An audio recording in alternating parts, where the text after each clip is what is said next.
ज्ञान और तांबूल से भोग मिलता है, अतएव स्नान आदि 6 पूजन के अंगों को अर्पित करें।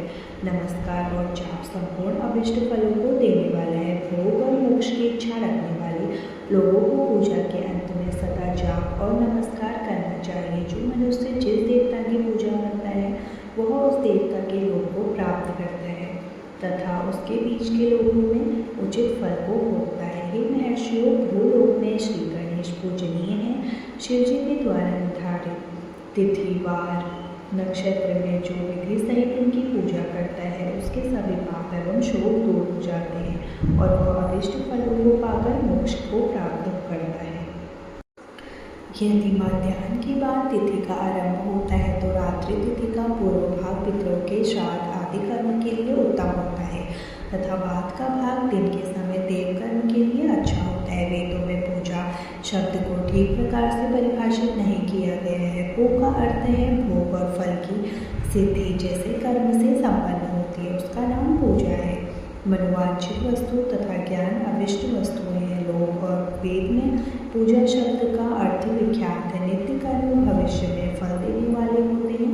लगातार पूजन करने से शुभकामनाओं की पूर्ति होती है तथा पापों का क्षय होता है।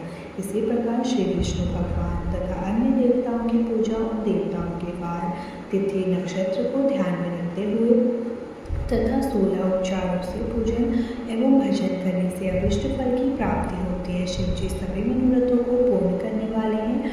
महाआद्रा नक्षत्र अर्थात माघ कृष्ण चतुर्दशी को शिव जी का पूजन करने से आयु की वृद्धि होती है।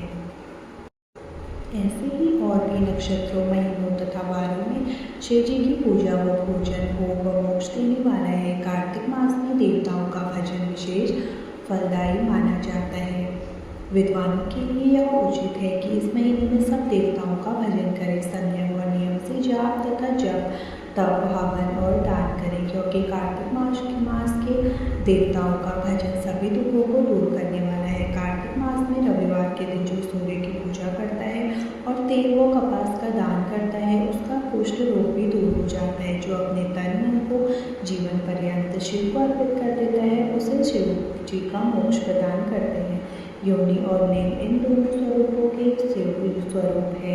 समाविष्टि होने के कारण भी जगत के जन्म निरूपण है और इसी नाते से जन्म की निवृत्ति के लिए भी शिव जी की पूजा का अलग विधान है। सारा जगत बिंदु नाद का स्वरूप है। बिंदु शक्ति है और नाद शिव है, इसलिए सारा जगत शिव शक्ति स्वरूप ही है। नाद बिंदु का और बिंदु इस जगत का आधार है।